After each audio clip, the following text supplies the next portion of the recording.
একটা অত্যন্ত গুরুত্বপূর্ণ দল। আগামীকাল তারা নিবন্ধনের জন্য জবাব দেবে। আমাদের ছাত্ররা যেখানে আছেন আমরা স্বাগত জানিয়েছি, এখনো স্বাগত জানাচ্ছি এবং আমাদের প্রত্যাশা তাদের প্রতি অনেক বেশি।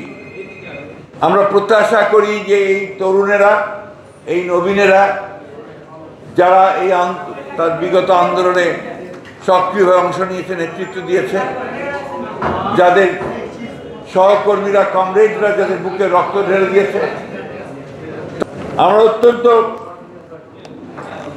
অনুপ্রাণিত হয়েছি, আশ্বস্ত হয়েছি যখন আমরা দেখলাম যে এই আন্দোলনের প্রধান দল বিএনপির ভারপ্রাপ্ত চেয়ারম্যান জনাব তারেক রহমানের সঙ্গে অন্তর্বর্তীকালীন সরকারের প্রধান উপদেষ্টা ডক্টর প্রফেসর মোহাম্মদ ইউনূস তিনি একটা সভা করলেন এবং সেই সভায় তারা কতগুলো বিষয়ে একমত হলেন।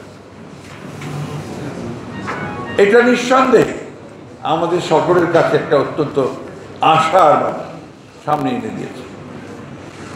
আমরা আশ্বস্ত হচ্ছি যে সামনে ফেব্রুয়ারি মাসে একটা নির্বাচন হবে, তার মাধ্যমে আমাদের কিছুটা হলেও আমরা আমাদের সেই আশাগুলো পূরণ করার একটা সুযোগ তৈরি হবে।